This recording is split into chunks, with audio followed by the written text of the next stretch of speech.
아하. 하지만 윤석열 총장의 발언이 끝난 다음부터는 네. 카메라도 빠지고 그다음에 어. 청와대 출입 기자의 풀 취재 기자도 퇴장을 했기 때문에 네. 그 이후에 어떤 얘기가 오갔는지는 한 번도 밝혀진 바가 없습니다.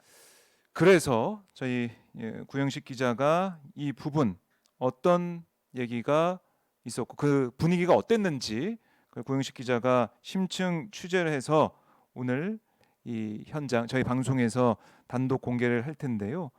자, 그럼 김건희 씨가 이때 발언을 하기 위해서도 아까처럼 똑같이 마이크를 잡고 발언을 했다. 뭐 이렇게 저희가 보면 될까요? 어떻습니까?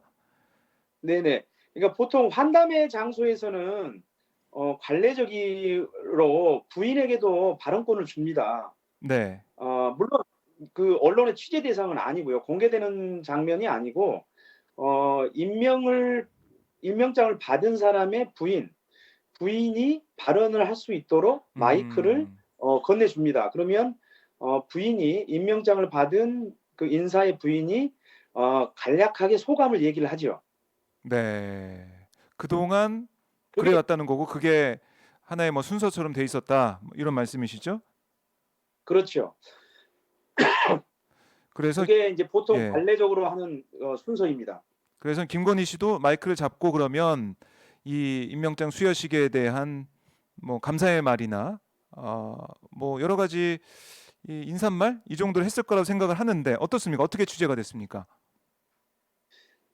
제가 청와대 당시 환담장에 참석했던 청와대 인사 5명을 취재를 했는데요, 저희가. 5명. 그 네. 다섯 예 5명.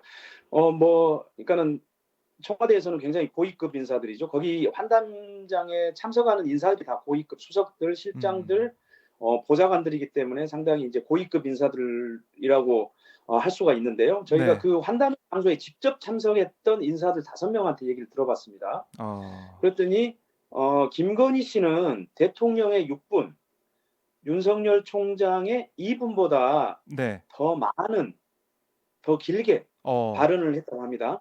그래서 그게 7분이라고 기억하는 사람이 있고요. 네. 10분이라고 기억하는 사람도 있습니다. 물론 5분이라고 기억하는 사람도 있긴 한데요. 어쨌든 간에 그 5명의 청와대 인사들은 네. 대통령이나 총장보다 윤석열 총장보다 더 길게 발언했다라고 대체로 기억을 하고 있습니다. 그래요. 저 보니까 총 20여 명이 참석을 했는데 이 중에서 5명을 고영식 기자가 취재를 해서 확인한 거예요. 확인해 예, 봤더니 그렇습니다.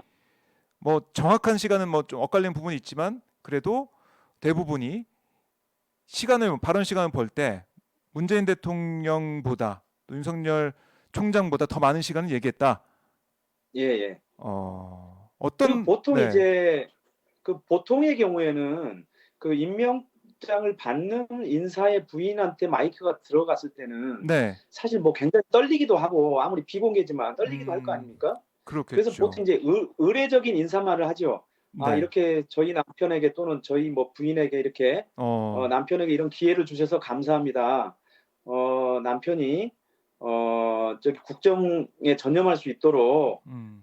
저희가 최선을 다해서 돕도록 하겠습니다. 이런 우리가 흔히 하는 그 의례적인 인사말들, 네. 보통 이런 인사말들을 하면 보통 한 1분 내지 한 1분 30초, 길어야 2분 정도죠.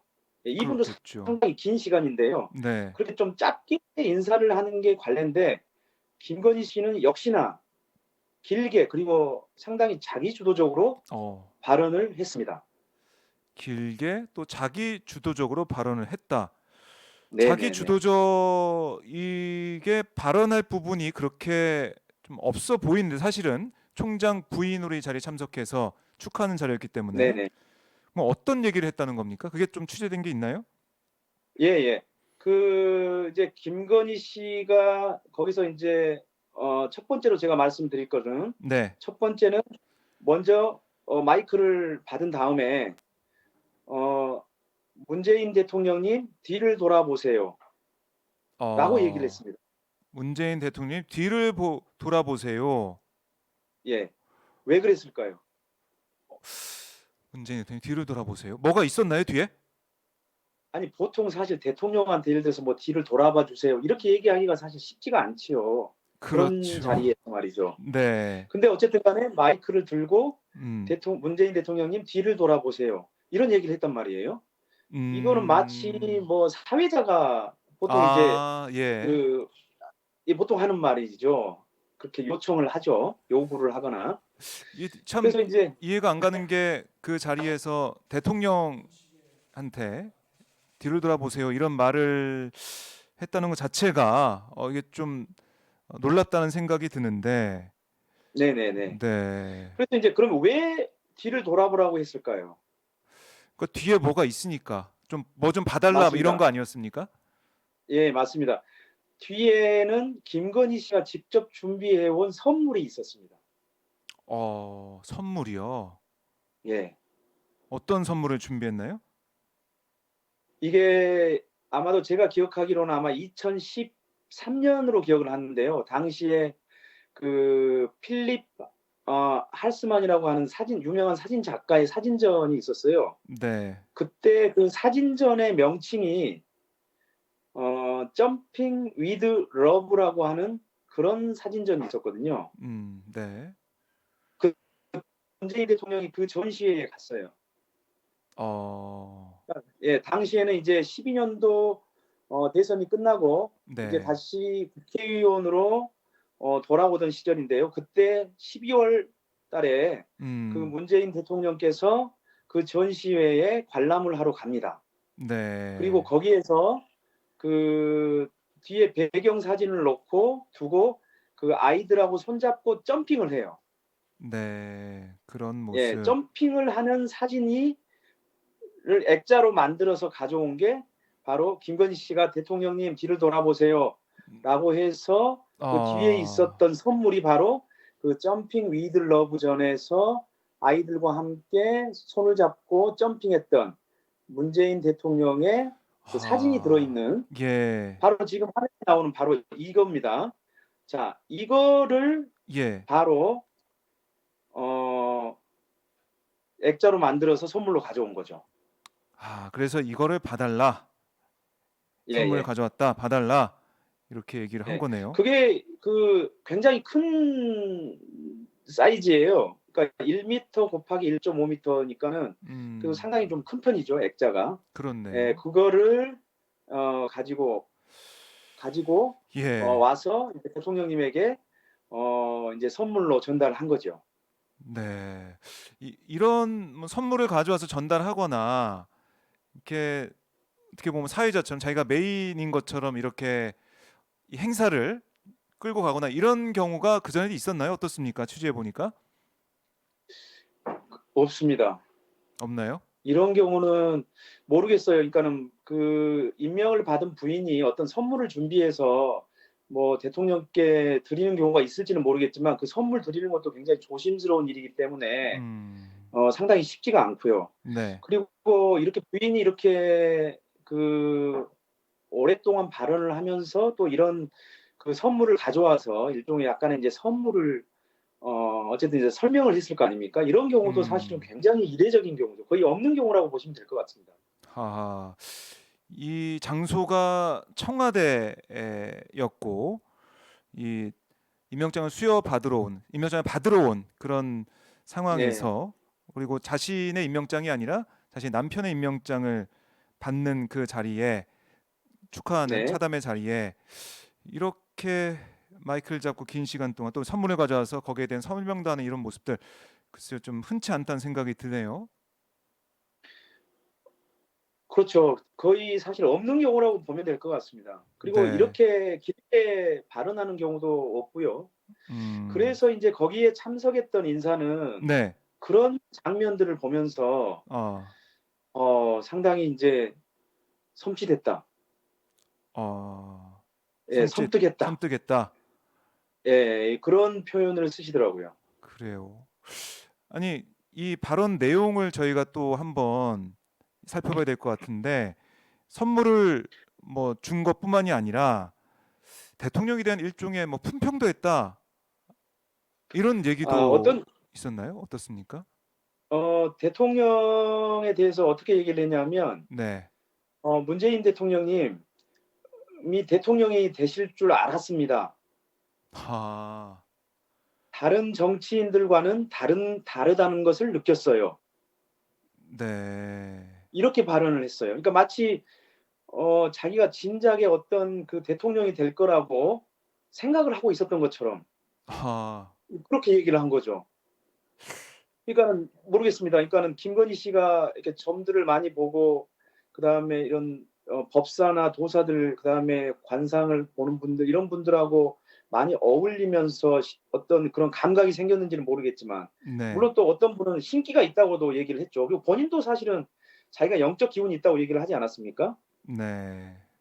예. 근데 그런 것 때문인지 음. 아무튼 마치 '대통령이 될 줄 알았습니다.' 이런 발언을 한 거죠.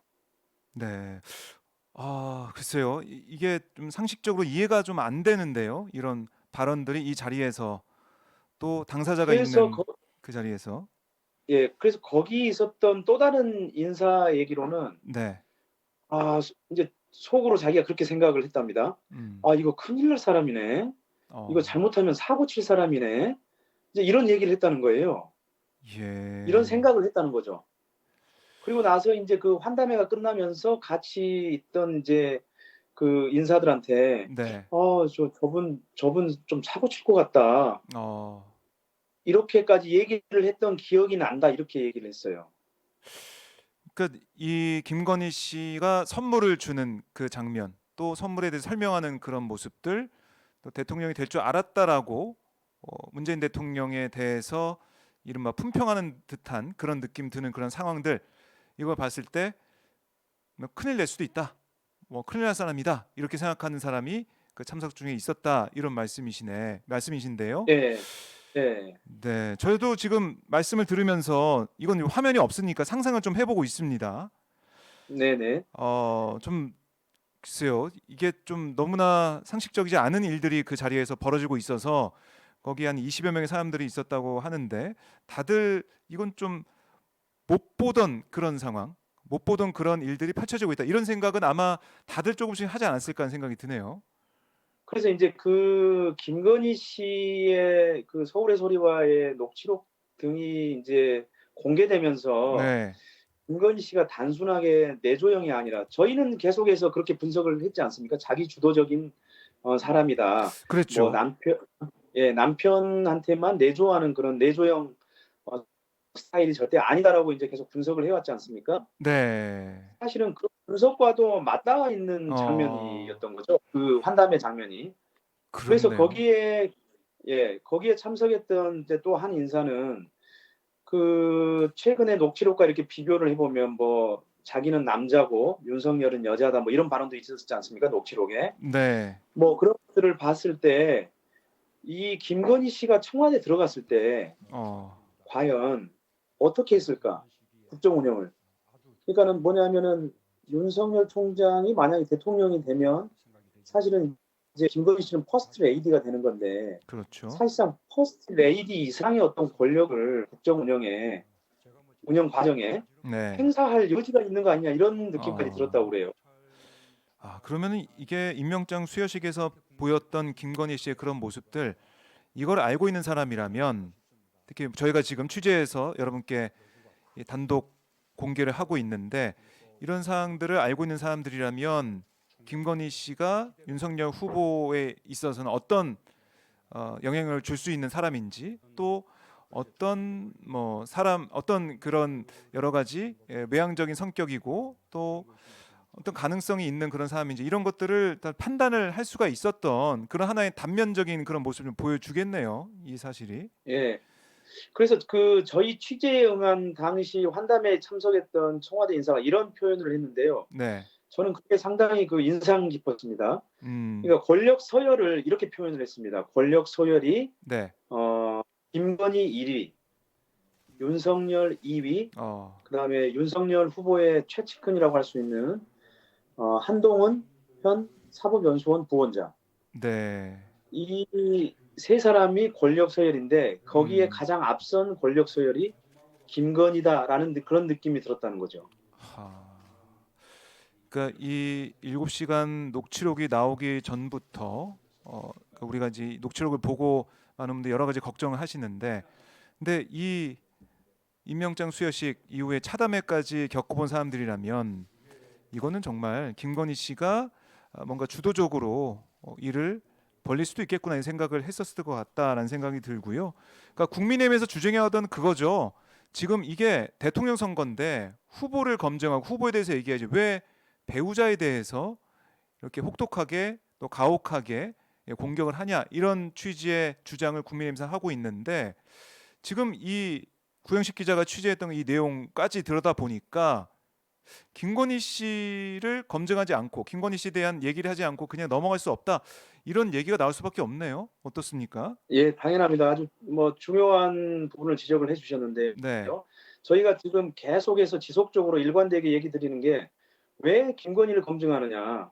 음, 이거는 뭐 첫 번째는 당연히 대통령 후보의 유력한 대통령 후보의 부인이기 때문이기도 하지만 네. 그 부인이 그동안 그 살아온 이력이나 경력, 그다음에 그분의 어떤 그 리더십 스타일, 음, 그다음에 그런 패턴들, 그러니까 이런 것들을 종합해 보면은 이분이 어떤 권력의 정점에 옆에 있었을 때 네. 그 권력이 운영되는 과정에 개입할 여지가 있기 때문이기도 하거든요. 사실 어떻게 보면은 그게 가장 중요한 이유일 수 있죠. 아, 왜냐하면 단순한 우리가 흔히 이제 그 퍼스트 레이디는 대통령의 일종의 내조자고 다만 적극적 내조자이냐 좀 소극적인 내조를 하는 사람이냐 이런 정도의 차이가 있을 뿐이지 네. 그 김건희 씨처럼 지금 여러 가지 그 텍스트를 통해서 드러난 김건희 씨의 스타일로 보면 이거는 본인 자체가 사실상 음, 대통령인 것처럼 행동할 가능성이 있다는 거죠. 네. 그런 본인이 위험성이 있기 때문에 사전에 음, 그러한 부분들에 대해서 철저하게 검증을 하고 그리고 당연히 음, 그런 것들을 선택할 대통령을 선택할 유권자들에게 그런 정보들을 제공을 해서 균형 잡힌 정보가 제공받는 그런 속에서 어떤 그 유권자의 선택이 있기를 바라는 거에서 사실 저희가 그렇게 계속해서 검증을 하고 있는 거죠.